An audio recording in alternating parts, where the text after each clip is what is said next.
Just 4 games remain in the regular season for J.J. Redick and the Lakers as they look to finish strong despite injuries to Luka Doncic and Austin Reaves. Luke Kennard stepped up with the Lakers shorthanded and posted his first career triple-double versus Dallas Sunday. We'll see if he can continue to provide a spark on both ends. And for the Thunder, SGA continues to lead the way, averaging 31 points per game. Thunder and Lakers, they're tipping things off coming up in 1 hour. As we say hello and welcome to Access Sportsnet Lakers, brought to you by Mercury Insurance. Allie Clifton alongside Mike Bresnahan, Geeter, and Big Game James will join us shortly from Crypto.com Arena. Brez, how you feeling? I'm good. I'm good. My mom moved today. It was kind of a big Shout event. out, Mom. Yeah, so, good job, Mom. Made it safely to the new place. And, hey, got Geeter and James at the arena. That's always a good vibe down there when they're out there. Indeed. They'll be hanging out with the fans and friends and family and what else. They know everyone at that arena when they go down there. They are healthy. That's a good sign Yes. because there's not a lot of Lakers that are. We start the show with the injury report tonight for LA because it's pretty ugly. Luka Doncic, Austin Reaves. In case you've been living under a rock over the last 72 hours, they're out for the regular season with their hamstring and oblique injuries. Marcus Smart has missed the last 7 games with an ankle injury. He's out again tonight. And hey, LeBron James, who is managing a foot injury, he's also out. So it won't be an easy one with the defending champs in the building. Brez, Vegas has the Thunder at 18.5-point favorites on the road. That's a big spread. I mean, look, if the Lakers were fully healthy, if all 4 of the faces that just popped up on your screen were playing tonight, this is still a crazy tough game for them. And obviously, you take out 4 starters, and LeBron being the latest one to not be able to go tonight with that left foot injury management. It's not going to be easy. A week ago, Allie, it was incredible. I'm like, remember that? Well, feels like 8 months ago now. Seriously. It was like, all right, Lakers are probably going to finish 3rd in the West. If they get past whoever in the first round, they're probably going to get the Spurs. That's going to be fun. And then both these injuries happened, obviously, and yeah, it's just kind of a stunning couple days here, Allie. It's disquieting, it's humbling. And there's really not much you can do about it. If you are the Lakers, are you going to forfeit the game? No, of course not. You go out there. You mentioned Luke Kennard already. I thought he was pretty impressive the other night. Didn't shoot real well. He took 16 rebounds, though. That is ridiculous. That's like you back in the day at Toledo University, bringing down the boards. And, hey, someone's got to do it for the Lakers. And they have just enough people that could make this interesting, although 18.5 is not a good spread, that's for sure. Usually we look to our Hall of Famers and we ask them if they have 6 fouls to give. So maybe we turn our attention and do that just now. Time to welcome in the other 2 members of our crew.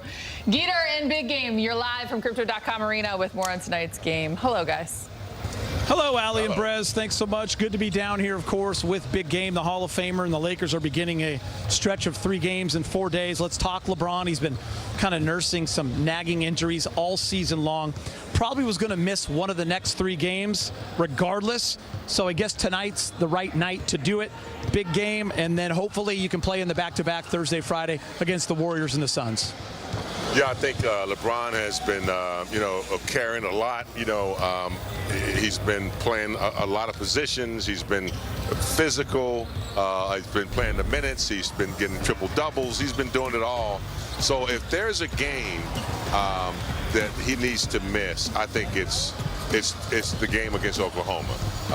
Not taking anything away from the Lakers, but Oklahoma's coming in here. They need a win to secure, a playoff spot for sure. So it's going to be it's a good decision that he's sitting out tonight. So James, as an NBA player, a college player, high school, I doubt there were many times you lost by 43 points. That's what happened to the Lakers on that night where they lost Luka Doncic and Austin Reaves in Oklahoma City last Thursday. Listen, they're obviously down their top scorers. Now you have 4 of your best players out of the lineup. But you as a player, would you take this game a little personal considering what happened last time and want to compete at a much higher level? Of course. I think, when you lose like they did in Oklahoma, after they had been playing so well, it was a big game. And Oklahoma knew it was a big game. They knew the Lakers' success, over that month and a half or so. So they were ready. But, yeah, when you get blown out like that, I mean, look, Oklahoma's really good. It's one thing to win a game against 500 teams. It's another thing to try to win a game against the defending champions. And they're playing well and they're healthy. So But it is something that you do take personal. Every game that I've ever played where we've been blown out somewhat, I always remember that. So for the guys who are going to be playing, just play hard and do the best you can do in the back of your mind either. Yeah, it's all about getting better and competing. For more on tonight's matchup, we'll go to the hallway where Laker reporter Mike Trudell is standing by with more on tonight. What's up, Mike? What's happening, Geeter? Always great to have you guys down at the arena. And look, one thing that I think we probably haven't focused as much on these last couple of games, just with the news, of course, Luka Doncic and Austin Reaves being out as the primary, is that Marcus Smart could certainly fill a lot of the things, a lot of the needs that the Lakers are going to have for these remaining games. Now, he's not going to play tonight, but I just wondered what the latest was on Marcus Smart from J.J. Redick. So we start there, and then he's going to talk Luka Doncic as well. Here's J.J. He's progressing well. We thought he'd be back by now. It's not that he had a setback last week, but he was doing on-court work, and he wanted to dial it back. So he had a great day today on the court. Trending towards playing at some point this week. JJ, we haven't had the opportunity to speak to you since Luka went over to Europe. Can you kind of bring us through the conversations you had with him, and then how long he's planning on being over there rehabbing? I'm not going to share how long he's going to be over there, but I think he's in good spirits. I think he's, in my conversations with him, he's motivated to do everything possible. And I know for him, it's hard for him not to be on a basketball court. That's his happy place, and he's one of the handful of guys that really play year-round, and it's not just international competition, but he likes to be in the gym. He likes to be working on his craft, and I think it's hard for him, and he wants to get back on the court. When it comes to seeding and for the playoffs, does it matter to you being a 3 or 4 compared to a 5, or is the rest of the season kind of just figuring out what you guys look like, what's working, it's heading towards that first round? Yeah, I mean, you obviously have to tackle the situation in front of you.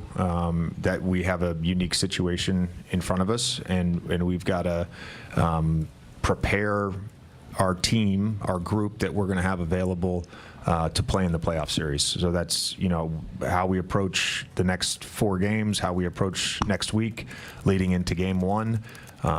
It's like I said, finding who's going to be able to play in the playoffs for us, and so that all goes into it. The seeding part probably went out the window after OKC game.